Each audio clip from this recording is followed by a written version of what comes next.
que para nosotros es una fortuna, un privilegio poder haber acompañado a Claudia en la mayoría de sus libros.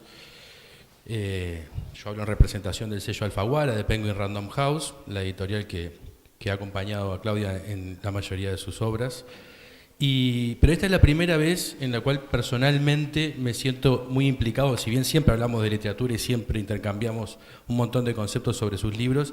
En este libro es el primero en el cual trabajé directamente como editor, y entonces fue un proceso súper enriquecedor y me ayudó a entender también el compromiso que tiene Claudia con la literatura.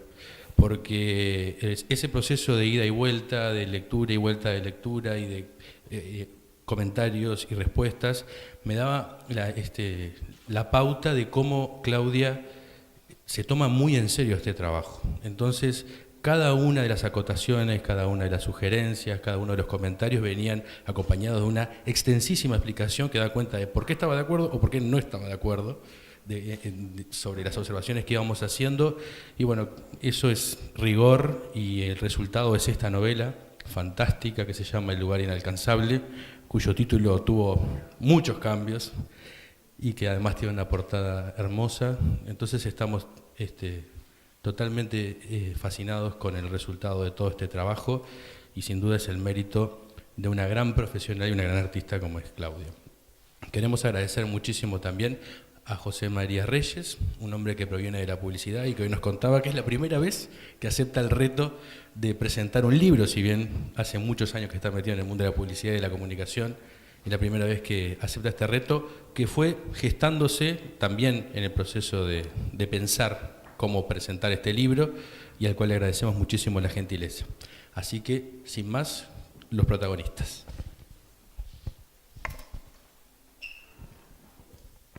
Bueno, antes que nada te agradezco, Claudia, la convocatoria. Me estreno en esto, pero he sentido la tarea con agrado porque no me es en absoluto ajeno y fundamentalmente para ordenar, yo que estoy acostumbrado 50 años en la redacción publicitaria, en la actividad publicitaria. Si yo pienso que un libro es un producto de la cultura y uno está habituado a lanzar productos y servicios, yo te debo decir que hoy tu producto se lanza al mercado. Hoy es el glorioso día donde el público va a recibir tu obra y eso es de enorme trascendencia formal y real. Por otro lado, me gustaría, como en los partidos de fútbol, rápidamente hacer un gol, pero no un gol vanidoso, sino un gol que haga justicia a una síntesis, algo a lo cual también estamos habituados en forma obligatoria. Y yo cuando hice el cabezal de la convocatoria personal mía, que hay muchos amigos acá, hice un textito que creo que es una cosa muy adecuada como síntesis.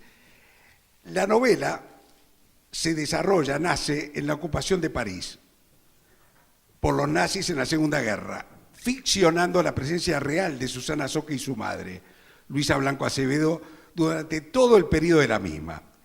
El relato lo conduce un testigo directo, prolongándose con peripecias de variada naturaleza, abordando las esencias que acucian y definen a la condición humana, esas que como el alma, el amor, el transcurrir del tiempo, la muerte, y esto es muy importante, lo que parece y no es, y lo que es y no parece, nos flotan a todos, pero jamás se convierten en certezas. Creo que esto es un nudo conceptual, una síntesis de tu intención, que creo que está plenamente lograda. Por otro lado, ese París que se relata Susana Soca y su madre, en un hecho real, están del 38 al 48 de manera continuada, y eso es un hecho absolutamente real. Pero eso que está en el ADN del asunto tiene un antecedente genético muy fuerte, que en la pesquisa para este trabajo pesqué, que es un homenaje que en el Instituto, esto se llamaba el Instituto Histórico y Geográfico del Uruguay. Precisamente mi abuelo, el doctor José María Delgado, abuelo y padrino, presentó esta conferencia a los grandes maestros, Francisco Soca. Pero mirá lo que dice. El doctor Soca a veces sufría profunda crisis de hastío. Cosas y nortes se le descoloraban. Llegó a decir que en este mundo, hasta la muerte, había perdido interés. El penúltimo viaje que hizo a París lo realizó cuando, estando Europa en plena guerra y sin que lo intimidasen los peligros que rodeaban en ese entonces a la navegación, llegó a París. Llegado a la capital gala, manifestó su voluntad de sufrir al desnudo las ansiedades de un ataque aéreo. No lograron hacerle desistir de ese propósito y una noche lo complacieron. Cuenta quien lo acompañó que la curiosidad del maestro pudo saciarse contemplando el más terrible de los bombardeos sufridos por la gran urbe. Derrumbamientos, multitudes fugitivas, alaridos desesperados, retumbos de metralla, pirotecnias luciferinas, conflagraciones de barrios enteros. Cuanto puede imaginarse, el espanto le fue dado a conocer en una infernal correría de 2 horas. Y bien, cuando las fanfarrias habituales anunciaron el término de la angustia, el maestro no pudo disimular su desencanto y preguntó con aire de defraudado: ¿y eso es todo? A lo que el acompañante respondió sarcásticamente: sí, eso es todo, cuando uno queda vivo. Esto es imposible que Francisco Soca, que hizo 2 carreras de medicina acá y luego en París, que integró la Academia Nacional, la Academia de Medicina de Francia, un logro monumental, eso estaba en el ADN de Susana Soca, su hija. Y evidentemente que este antecedente que lo pesqué en función de esta tarea, de esta linda tarea, explica esa pasión de Susana Soca por París. Estaba absolutamente en su genética. Punto 1. ¿Te amerita algún comentario? Primero tengo que dar las gracias a todos los que han venido aquí y en especial a mis amigos de la editorial que hicieron posible esto, que realmente implica trabajo, esfuerzo, cariño, y vamos a seguir escuchando lo que nos dice José María Reyes, pero por ahora solamente agradecer la presencia. Sí, viene bien, porque ahora nos vamos a meter despacito en la novela. Perfecto. Mira, yo quería decirte algo. Yo tendría exactamente 16 años. Estaba en el seminario, primero de preparatorio. El profesor de literatura era Alejandro Paternain. Con gran vehemencia, sin hacer un problema de género, porque este concepto es unisex, él gritó casi: el estilo es el hombre. Punto 1. 2 años después, o 1, yo tenía el hábito de leer el suplemento extraordinario Sepia de La Nación. Leía mucho crítica de lo que fuera. Y ahí me encuentro con una interview a Carlos Reiles, a quien mencionas en el libro, amigo generacional y familiar de los Soca, integrante habitual de las reuniones en Montevideo y también en Europa. El periodista de La Nación, nunca me voy a olvidar, ya en plena decadencia económica, aparentemente Soca administró tan mal como los sucesores de Susana, que como dicen no se sabe a dónde fueron a dar las cosas, tiene el coraje de preguntarle: don Carlos, usted que conoció la fortuna, los viajes, el éxito literario, esta penosa situación, esta situación económica en la cual usted se encuentra, ¿cómo la enfrenta? La contestación de Carlos Reiles fue: en mis palacios interiores siempre podré vivir suntuosamente. Y acá sí que hago un ancla en estos dos conceptos, que fíjate que los traigo, tengo 73 años, me han guiado bastante en la vida. Vos cumplís con ambas cosas. Pensé que iba a decir cuántos años cumplía. Yo te voy a decir que en mi opinión, no soy crítico literario, soy un buen lector, soy redactor. Mi oficio en publicidad es la redacción, siempre lo fue. Yo te puedo decir que tenés estilo y fundamentalmente para escribir lo que escribiste tenés mucha vida interior, porque lo escribís con paz, lo escribís con transparencia, lo escribís de forma clara y también no tenés un lenguaje beligerante. Yo voy a ser crudo, acá son una cantidad de gente. Yo, por ejemplo, y corro un riesgo, la palabra empoderamiento la odio. De repente a alguno le gusta, pero estas palabras de moda, empoderarse, yo te veo ajeno a eso, por lo menos en toda esta novela, estás ajena. Y después, que con este comentario coincide otro, yo no te conocía a vos, en absoluto. Sí, auditivamente, por Radio El Espectador. A eso le agregué las columnas de galería. Nunca más a tu obra llegué con este libro. En esas dos percepciones me alcanzaron y me sobraron para confirmar eso que te dije del estilo y de tu vida interior y de tu paz interior. Yo lo confirmé con el libro, pero lo intuí. Además, la fotito que pones en galería, o en este libro, cumple con aquello de que el rostro es el espejo del alma. Así que me cerró todo muy bien.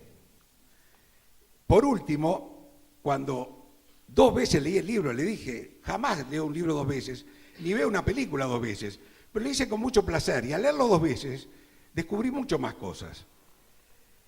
Yo, para hacer una síntesis y atractiva para la gente, en general la música es una cosa muy interesante y en la música hay un género que yo respeto mucho, que los americanos con esa facilidad para sintetizar y para rotular, easy listening, música fácil de escuchar, es un Ray Conniff, un Frank Purcell, un Frank Sinatra, una cosa de calidad, fluida, amable, que se incorpora con facilidad.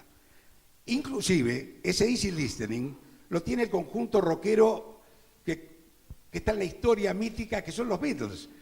Entonces, esto se vincula a algo que contestó muy bien Irving Berlin. Irving Berlin, un judío ruso, inmigrante en los Estados Unidos, tenía un éxito colosal. Y un día le hicieron un reportaje porque el individuo tocaba de oído, hacía la letra, ponía alguien, le escribía la partitura y hacía melodía, letra y música.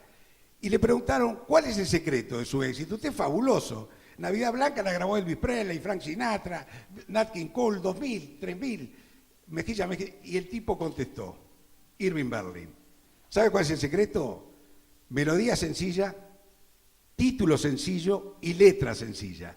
Pero sencilla en el sentido de lo esencial. No sencilla por simplicidad, sino esencializando. Y eso es lo que yo encuentro en tu literatura y para mí es de enorme mérito. Así que yo en este aspecto y que acá tengo una pequeña guía, me gustaría en la próxima etapa de tu propio libro marcar hallazgos. Bajada le decimos en publicidad cuando hay algo y se baja al concepto. Hay un título, una marca, y en ese aspecto hay hallazgos que yo encuentro monumentales. Lo que pasa es que yo ahora no sé cómo voy a poder manejar el libro y el micrófono, pero vamos a intentarlo. Vamos a intentarlo si yo arrimo así. Fíjate vos en una situación que todos vivimos en un mercado local, global, difícil, que es cómo definís vos un personaje. Marco Fratini es un ingeniero de 50 años, es el interlocutor del relator de esta historia. Es el que soporta todo el relato.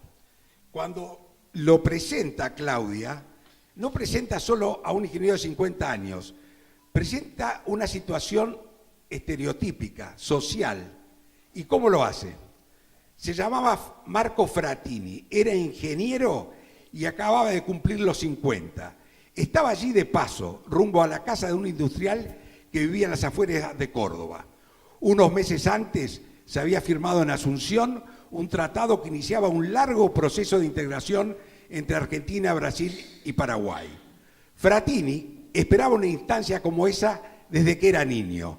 No sabía con exactitud para qué lo habían convocado en fechas tan poco propicias, pero intuía que podía estar ante una oportunidad única. Había sido el más brillante de su generación desde la escuela hasta la universidad y, sin embargo, y acá hay un concepto fuerte, había visto cómo algunos mediocres, inescrupulosos o más hábiles para adaptarse a las reglas no siempre limpias del juego, lo habían pasado de largo. No es una situación realmente para pasar por alto, porque es una situación que a los 50 años universalmente se encuentra mucha gente. Para tomar otra definición que va más al meollo, me gusta mucho, por ejemplo, cómo ella, porque esta novela tiene un plano, el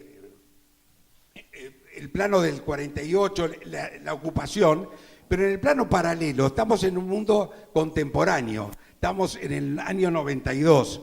Y entonces ahí me hizo mucha gracia cómo Claudia define una situación que quizás en el tramo histórico de la novela no se da. Yo a esto lo titulé una descripción de una mujer de más de 60 años en lo que dice: cuando una mujer llega a los 60 y solo ha sido madre o esposa, cuando se ha dedicado a su profesión, cuando ya ha sido engañada, ha criado hijos y pasado por la viudez o el divorcio, cuando ha sobrevivido a las decepciones y domesticado sus vergüenzas, cuando se le han muerto sus mayores y es la próxima en la lista de espera. Esa mujer puede optar por una vida serena, de placeres sobrios en el tiempo libre que le dejan sus nietos, hacer hidrogimnasia, un viaje cada tanto, tomar cursos de pintura y cultivar una huerta. O puede volverse una bomba, una fiera liberada que en lugar de aceptar el atardecer manso de la vida, se dispone a darse todos los gustos, a gozar sin medición de cuentas. Para mí, insisto, no soy un crítico de literatura, esta es alta redacción. Pero más me gusta acá cuando asume algo que Mariano Grondona, acá no hacemos juicio de valores, simplemente digo que es un periodista, columnista, lo estoy valorando por un hallazgo de lenguaje que ha tenido, que a la aristocracia criolla argentina, que es paralela y similar a la nuestra, él le llamaba la plata vieja. La plata vieja es esa aristocracia ganadera, etcétera, que, insisto, no hago juicio de valores, pero vos la describís en su paralelo uruguayo de esta manera. Entonces vuelvo atrás. Le decía que entré como niño de los mandados en una casa aristocrática. Una cocinera se empeñaba en decirme mozo, pero doña Luisa se lo prohibió. Me llamaban por mi nombre. Comía con el resto de los empleados. En aquella casa, el servicio doméstico comía mejor que los patrones. No es raro. Las clases altas consideran una vulgaridad comer en exceso. Viven como si nada les importara demasiado, sobre todo el dinero. ¿Sabe por qué? Porque pueden tenerlo cuando quieran. No tienen que esforzarse para pagar las cuentas. Pero no crea que no les importa. En realidad viven pensando en eso. Y acá una descripción de Susana Soca, que es parecida a tu forma, a tu manera, en lo que yo capto. Porque vos decís así. ¿En qué sentido? Habría que preguntar. Mejor no aclare por las dudas, porque no. Ojalá. Me olvidé de decirte antes que quería decirlo al principio. Lo único que quiero es que esto no sea aburrido, que lo decís en la novela. Así que vamos arriba. Mirá, vos decís, Susana era diferente.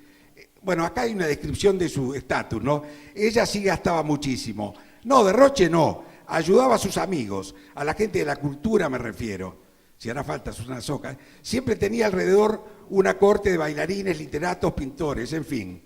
Adoraba vivir bien, comprar su ropa en las mejores firmas europeas, hospedarse en grandes hoteles, pero todo con sobriedad, sin ostentación. Y acá sí, acá viene el paralelo contigo. Caminaba como flotando, sin hacer ruido, al pisar, con una levedad. Algunos creían que era difícil de notar, que pasaba como si nada. Ja, dice el relator, Susana era una pluma arrojada a un espejo de aguas mansas, como las de ese lago, ¿ves? Se refiere al lago de Carlos Paz. No tenía la contundencia de una piedra, pero eran igual de reales sus círculos concéntricos. Bueno, y así podría seguir contextualizando, transcribiendo momentos, le llamo bajadas del relato, que son la parte filosófica de quien escribe, porque este libro es valioso, porque va a tener un gran éxito, se lo merece. Este libro es valioso porque estamos en la civilización occidental judeo-cristiana, lo que refleja es esa civilización, y las angustias y los problemas y las circunstancias no cambian. Cambian los vetos, las redes sociales, no sé, todo, pero las esencias no cambian, se mantienen. Y en mi opinión, están notablemente expuestas. Notablemente expuestas. Yo más no sé, porque si no puedo hablar 2 horas.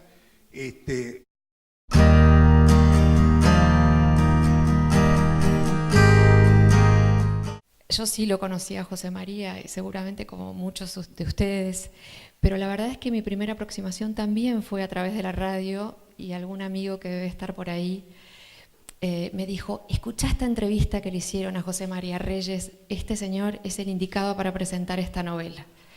Lo hice y efectivamente es la persona indicada. Tuve la enorme suerte de que conozco a su hermano Martín, con quien compartíamos las tertulias del Espectador, y como se hace todo aquí en Uruguay, que somos todos primos, amigos, conocidos, se tejió inmediatamente esa telaraña de afectos y de afinidades, y José María con muchísima generosidad aceptó, no solo aceptó, se tomó un trabajo impresionante en sacar apuntes, leer, releer, llamarme. Créanme que eso no es tan frecuente. Lo que más valoro además es el tiempo. ¿Por qué José María Reyes era la persona indicada para estar aquí esta noche? Porque efectivamente, como él contaba, este libro tiene un protagonista que se mueve en 2 planos temporales. Uno de ellos es en Villa Carlos Paz, un 1 de año 1992, un 1 de enero, y ese mismo personaje, en lo que en cine llamaríamos flashbacks, viaja a una época que él conoció y que él vivió durante la París ocupada por los nazis, a principios de la década de los 40, entre el 40 y el 44. Ese protagonista, que se llama Jacinto Arnau, tiene una edad parecida, un poco más veterano, pero una edad parecida a la de don José María, que como ya le dijo, lo podemos mencionar. Ese era un punto de contacto. A mí me pareció que José María podía empatizar con el personaje desde el punto de vista de su humanidad completa, es decir, de sus valores, pero también de sus miserias, que las tiene y muchas.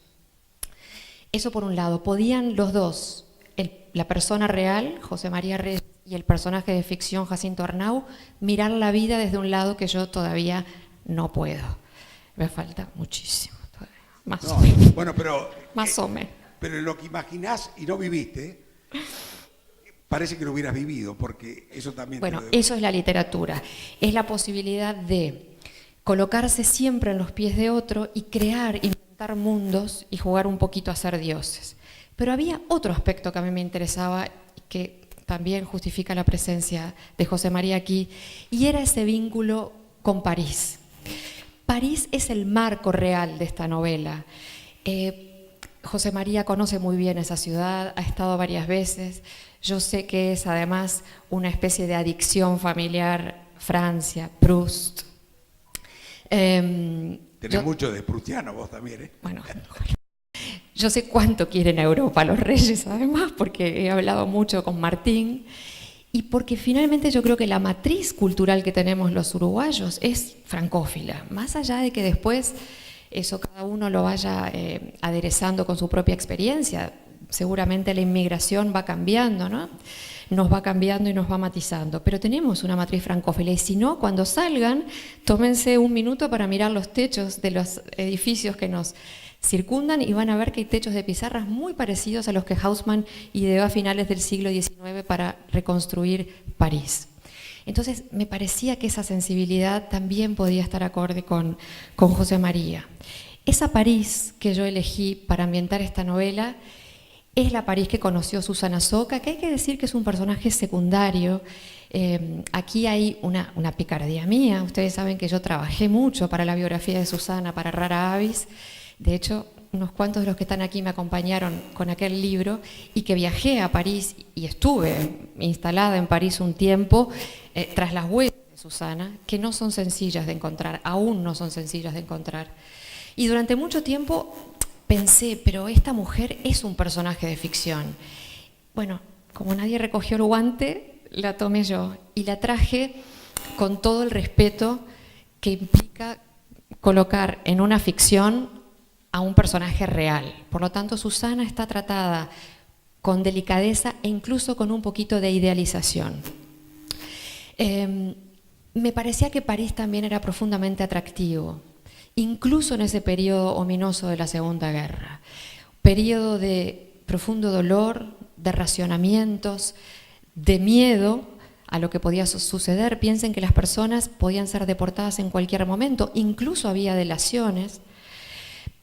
Era una París de la resistencia. Hay que decir que nosotros debemos muchísimo a quienes resistieron esa ocupación nazi, parisinos nobles y aguerridos, que ya desde esas guerrillas de Maquis que se formaban, ya desde la resistencia, podríamos decir pasiva, trabajando en silencio desde sus casas, soportaron esos 4 años tremendos, brutales, vergonzosos de la ocupación nazi. Pero también es la París del colaboracionismo, es la París de algunos ciudadanos que, ya sea por convicción o quizá por miedo o por conveniencia, decidieron, optaron por colaborar con el opresor. A mí me parecía, porque me unen también a Francia lazos familiares, me parecía que era bellísimo rendir un homenaje a la ciudad, que además todos adoramos, incluso sin haber ido. Es una ciudad que ejerce una fascinación y un magnetismo que creo todavía en Occidente, ninguna otra ciudad la ha podido quitar. Me parecía que era bello rendirle un homenaje a París y a los parisinos de aquella época. Así que se encontrarán con eso, con lo que significa un gran amor vivido en París, con lo que significa la traición a ese amor y cómo el marco de la guerra distorsiona las cosas. Y ahora José María nos va a hablar un poquito de esto, pero yo ya lo adelanto. Las distorsiona a tal punto que los personajes construyen un relato y hacen de ese relato la verdad sobre la que sustentan su vida. Pero es eso, es un relato nada más. Entonces, esta novela tiene lo que llamamos una idea fuerza, es una propuesta de reflexión al lector, que es sobre qué relatos está construida nuestra vida. Todos necesitamos relatos para vivir. El primer relato es saber quiénes somos, la comunidad a la que pertenecemos, la ideología sobre la que nos movemos. Lo necesitamos porque sin esa estabilidad no podemos ser. Sin embargo, la convicción de que en ese relato está la verdad, a mí me parece por lo menos un punto para reflexionar. No porque la verdad sea algo relativo, la verdad está en alguna parte, pero yo creo que nosotros nos aproximamos apenitas a ella, no llegamos a alcanzarla del todo. Y eso es uno de los asuntos que a mí me preocupaba, sobre todo a la luz de las nuevas tecnologías y esta brutal fuerza de verdad que tienen desde los mensajes de WhatsApp a las cadenas, lo que significan todas las redes sociales y cómo nosotros vamos construyendo verdades quizá donde no las hay, y aún algo más peligroso, soslayando la verdad. Me parecía que todo eso, que hoy día se maneja como con un concepto que es el de la posverdad, era interesante para tratar, pero en lugar de hacerlo de una manera filosófica, ensayística, a través de una historia que espero sea amena, porque de verdad cada vez creo más que la literatura puede aspirar a tener calidad sin necesidad de ser aburrida. Bueno, estoy totalmente de acuerdo. Eso que vos decís, el paralelismo cronológico entre Jacinto Arnau es real. Y yo le decía, estaba mi hermano ahí, que ayer hubo una exposición acá, esta de Gustavo Vázquez, parece que mencionó que ese París del 67, yo tenía 22 años, una de las cosas que más me impactó al leerlo, al margen de otras cosas, es que ese París, que yo tenía 22 años y estuve 40 días, era un París vacío, con relación al que recrea Jacinto cuando va en el 90 en su pesquisa. Ese París también lo conocí, y el París del 2000, de hace 2 años, que fui con mi mujer, que acá está. Entonces, ese París del 40, y tú en parte lo aclaras, como tenía el toque de queda, tenía inconvenientes, tenía delación, pero en realidad ese del 67, no te digo que era idéntico, pero era un París vacío, es el término. Porque una cosa que yo recomiendo con esta novela, esto es un hallazgo que descubrí por esta distinción que me hiciste. Mirá lo que me pasó. Cuando tomo esta responsabilidad, nunca me había pasado agarrar un libro y quedar vacío. ¿Vacío para qué? Para estar a la altura de las circunstancias. Yo lo leí vacío. No es como dice que va a jugar al tenis y está distraído, no vea la pelota. Cualquier actividad que vos hagas, si estás con un problema, o un dolor de muela, una preocupación sentimental, o de la que fuera, yo lo leí 2 veces en un estado de levedad, lo cual me permitió absorber de una forma que voy a tratar de practicarla siempre. Esto es un gran hallazgo que lo quiero compartir, pero también eso es una disposición que hay que tener. Las tramas, está bien eso que vos decís, pero a mí también otra cosa que me impacta es cómo te ingeniás para manejar un plano vintage, vamos a decir, y el plano del 92, en la definición y descripción de personajes, vos marcás el cambio social. Estamos 40 años después, donde hay situaciones y conductas impensadas en la forma que las expresás, pero te pones a tono en esa historia paralela de la circunstancia. Y acá vienen un poquito algo que también me sorprendió. Yo estoy muy acostumbrado al cine, esos 20 cuadros por segundo, esos rollos que circulan, antes de ir a una bolsa así, 20 minutos cada rollo. Vos tenés un ritmo cinematográfico, de guión. Los capítulos son cortos, la titulación es perfecta y la titulación te ayuda en esa fluidez que tenés. Si te tengo que comparar algo simbólico, a La Fuente del Puma fluye, transparente, cristalina y fresca. Eso, así lo sentí yo. Ahora, eso de la verdad de Onetti es absolutamente así. ¿Cómo no? La novela tiene un epígrafe que además es del Pozo, de Juan Carlos Onetti. Y, a ver, permítame que yo lo busco. Ubicarlo porque después al respecto de eso el remate es fabuloso. Bueno, y a riesgo de que esto que voy a leer sea lo mejor de la novela, que probablemente lo sea, porque es un problema cuando uno pone un epígrafe, generalmente de un maestro, entonces. Pero escuchen lo que decía Onetti. Se dice que hay varias maneras de mentir, pero la más repugnante de todas es decir la verdad, toda la verdad, ocultando el alma de los hechos. Porque los hechos son siempre vacíos, son recipientes que tomarán la forma del sentimiento que los llene. A mí me parece tan brutal esto, tan brutal, en el sentido de que como nosotros tenemos que actuar sobre verdades, quizá nunca podemos estar muy seguras de dónde queda el alma de los hechos, y eso produce una angustia existencial, pero también me parece a mí que produce piedad, primero hacia nosotros, sabiendo que nos podemos equivocar, y piedad en el juicio a los demás. Y en la primera página, en el primer capítulo, donde se habla del mal y de la posibilidad de sentir el deseo de mal que tenemos, que yo creo que todos tenemos, dice: uno no se conoce del todo, no desciende hasta el abismo de su miseria hasta que se permite experimentar ese deseo. Lo que después haga con él es otra historia. Quizá allí esté la verdadera diferencia entre el bien y el mal, en lo que cada uno hace con sus deseos y en cómo luego construye un relato para sostener eso que ha hecho. Este es el núcleo de esta historia.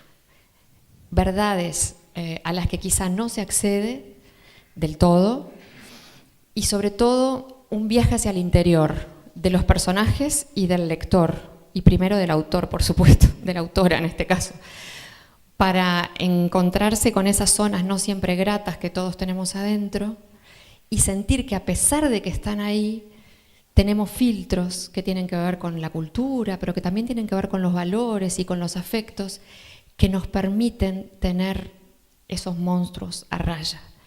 Es una invitación también a profundizar en las luces y sombras que todos llevamos dentro y que a veces da un poquito de miedo encontrarlas porque no siempre es lindo. Ese comienzo que marcaste, también en el colegio, iba al colegio católico, al seminario, yo recuerdo que un sacerdote que conocen algunos de los compañeros, Gerardo Algorta, que realmente estaba en estado de santidad porque tenía un grado de espiritualidad tan elevado que se le notaba, y siempre me acuerdo que me dijo, yo tendría 10 años, lo mismo, me dice, el ser humano, la falibilidad que tenemos, nos puede llevar a ser un monstruo, sin controles.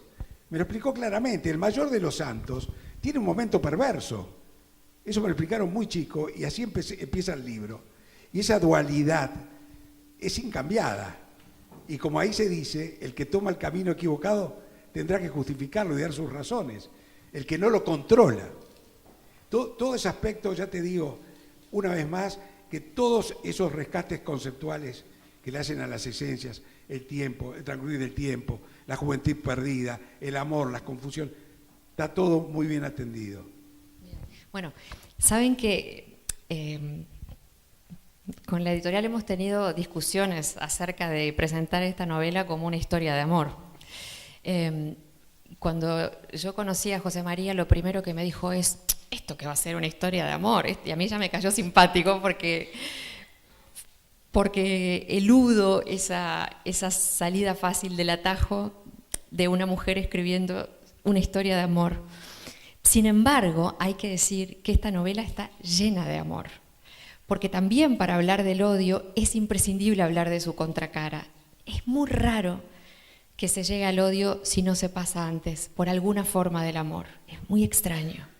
Entonces, finalmente creo que sí, que es una novela de amor, pero no en el sentido quizá más prosaico, más simplista del asunto, el muchachito y la muchachita que se enamoran, se gustan y después tienen un final feliz. No, en este caso es la historia de los amores contrariados, como le gustaría decir a Gabriel García Márquez. Es la historia de un amor, además, traicionado. Y es la historia de cómo a partir de ese amor tan puro y absoluto pueden hacer ese odio visceral y hacer que el personaje José María, que se cree una persona buena además, y que yo creo que es una persona buena también, descubre que en su interior tiene unos monstruos terribles, tan terribles, que puede llegar al extremo de desear la muerte ajena. Y cuando yo estaba trabajando para esta novela, más o menos esto tomó unos 2 años de escritura, pero como todo texto toma toda la vida del autor, ¿no? Yo hice esa pregunta a todas las personas que pude, de distintas edades además. ¿Tú le has deseado la muerte a alguien? Y no diría siempre, pero la mayoría de las veces lo primero que obtuve fue una respuesta defensiva y un cliché: la muerte no se le desea a nadie. Tan rápido como decir que el agua no se le niega a nadie. Y entonces venía una segunda pregunta, ¿sí? Que es la que Jacinto Arnau le hace al personaje, a su interlocutor. ¿Sí? ¿Es así? ¿Nunca deseaste que alguien que te hubiera lastimado mucho desapareciera?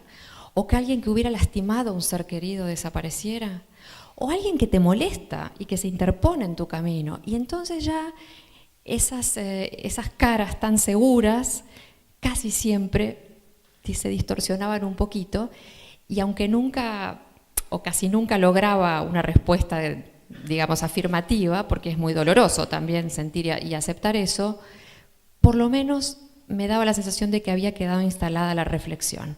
La reflexión es clarísima, como también la consecuencia del dolor, de la frustración amorosa, que es equívoca, que tiene Jacinto, lo ubica en algo, en una metáfora que se da mucho en la vida, cuando un individuo queda 20 años en un limbo, en una indolencia moral, filosófica, absoluta.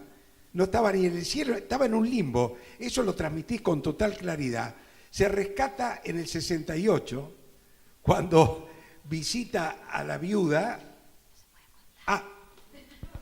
Bueno, acá me fui de la pista. Bueno, Casi. pero te quería decir otra cosa interesante que no se ha mencionado todavía. Que esta novela recorre en el periplo de Jacinto. Aparece, bueno, ya vieron que aparece el Mercosur, aparece la guerrilla urbana que tuvimos, aparecen muchas situaciones porque el individuo hace un recorrido montevideano a partir de su afición por la literatura, de muchos años, porque está desde el 46 hasta el 92, que es el término del relato, y van a vivenciar cosas que, bueno, los que tenemos 70 años las vivimos en vivo y en directo. Porque acá te voy a hacer una pregunta. Es claro que lo del 92, ese relato y la circunstancia social, es tuya, la viviste, pero ¿cómo fuiste tan precisa para reconstruir esa París? ¿Qué trabajo tiene? Esa fue la investigación sobre Susana Soca, estar ahí y estudiar muchísimo. ¿Y con qué detalle? Aún así, uno debe tener la humildad de decir que está recreando algo que no vivió, y eso es importante decirlo. De todas maneras, quisiera, justamente a partir de eso, José María, hacer una pequeña anécdota. Nosotros escribimos desde lo que conocemos, pero no necesariamente porque lo hayamos vivido. Muchas veces es porque lo hemos reflexionado, esa es la verdad. Pero siempre escribimos desde quienes somos, desde nuestros miedos, nuestras alegrías, nuestros traumas, nuestros dolores. Esta novela es hija de un enorme dolor.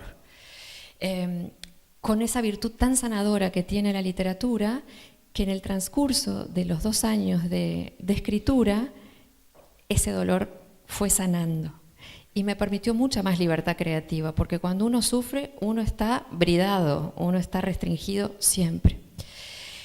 Pero quiero contar, porque José María me dice, ¿cómo hacer para contar algo que tú no viviste? Les quiero sí contar algo que viví. Yo estaba efectivamente en Villa Carlos Paz el 1 de enero de 1992. No, 1992 no, de 2015. Mire qué lapsus que acabo de tener. Qué lapsus. 2015.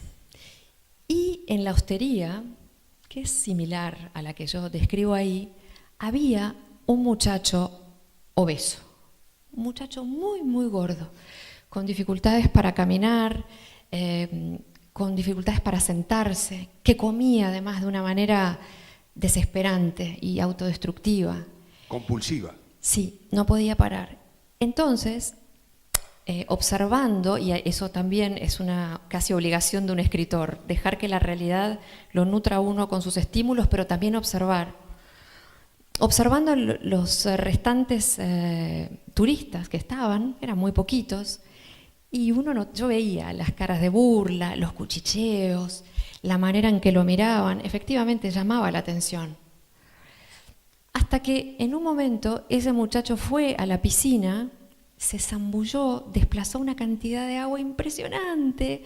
Una señora hizo salir a sus hijos, ¿no? Como si hubiera entrado un animal peligroso al agua. Pero cuando ese muchacho nadó por debajo del agua, fue tan hermoso, tan plástico. Impresionante. Y se lo veía tan pleno. Él no sentía el peso de su cuerpo en ese momento y estaba feliz. Entonces yo pensé que ninguna de esas personas que se habían burlado en realidad estaban llegando al corazón de esa persona, no estaban llegando al alma de los hechos, se estaban quedando en la superficie, en la gordura, en el relato, en lo más visible. Y me pareció que esa escena de la piscina era tan linda, tan plástica para un texto, que ahí mismo en la hostería la escribí y la guardé. No sabía qué iba a hacer con ella. Esa escena, que está en alguna parte relatada, Sí, está. aparece Sí. después. Pero quiero contarles cómo surgen también las historias. Este no es el núcleo conceptual, este es un impulso, un estímulo nada más estético, algo que yo vi. Después viene lo conceptual, pero es así, está todo en la vida. Y los que creamos, los que trabajamos con la vida, con la materia prima, percibiendo con muchísima sensibilidad los estímulos que la realidad nos da. Por eso también sufrimos mucho y por eso también somos a veces muy pesados y muy rompecocos, porque nos volvemos hipersensibles y no es fácil vivir con nosotros. La tengo bien presente, la escena de la natación.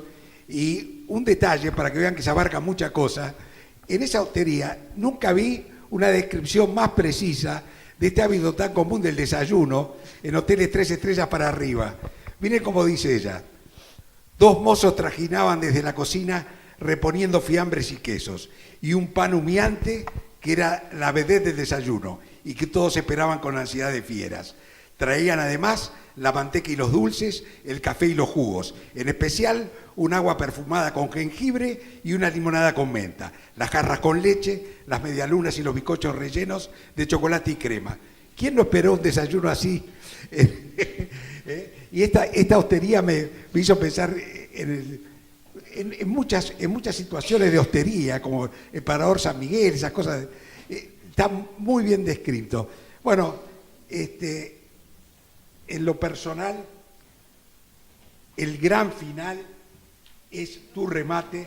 No lo voy a leer, pero compren el libro, porque como sucede con las canciones, el momento culminante es el final. Bueno, quiero una cosita, José, que me ha hecho pasar unos nervios con eso que parecía que no, pero él sabía que no tenía que decirlo, era hecho de pícaro nomás. En esta novela pasan cosas trágicas, como en la vida. Pero esta novela también es una postura mía, es una manera de pararme ante la vida. Y mi manera de mirar la vida no es trágica, en absoluto. Entonces, ojalá que llegue al lector de una manera tal que la atraviese los dolores de los personajes, pero que al final quede una lucecita de esperanza. Esa sería mi mayor recompensa, porque efectivamente así siento las cosas. No creo que podamos evitar el dolor. Yo miro a mis hijas y pienso, ojalá pudiera evitarle los dolores que sé que van a venir. Miro a mis sobrinos que son chiquitos, muy chiquitos, y me llenan de ternura y uno quisiera cuidarlos, pero los dolores van a venir. Y uno sabe que la única manera es atravesarlos. Es así. Yo creo que si logramos encontrar esos puntos de luz que están en los afectos, que están en los recuerdos a veces, que están en la fe que uno debe tenerse, que al final de todo no somos tan malos, algo valemos y alguien creerá en nosotros. Pero si uno sobre todo duda acerca de esas verdades que tiene tan acendradas, tan seguras, y que nos hace a veces ser muy rígidos y muy duros con los demás, quizá podamos ser más piadosos. Y cuando vienen esos momentos de profundo dolor, que uno siente que realmente la vida aprieta y se nos cae todo encima, como esa ciudad, esa París ocupada, con esa bota oprimiéndola, con miedo y con dolor, si uno tiene ese poquito de esperanza y logra engancharse de esa, yo tengo la sensación de que uno sale adelante y sigue. Digo esto porque esa finalmente es el espíritu del libro. A pesar de, al fondo queda algo más y vale la pena ir por eso. Por ahí va, José María. Bueno, yo creo que es una obra que además, por último, me llenó de imágenes. Cuando vos decís imaginar las cosas no vividas, nos ha pasado con el cine. Antes de ir a Grecia por un buen cinemascope, por un buen color, hemos tenido la sensación del cielo de Grecia o de Roma antes de visitarla. Eso es real y eso es uno de los efectos que provoca la lectura de tu novela. Yo me llené de imágenes, aparte de sensaciones. Te agradezco nuevamente, es una distinción y espero no haber hecho un papelón. Para nada, fue un lujo. Gracias, José María. Gracias a todos.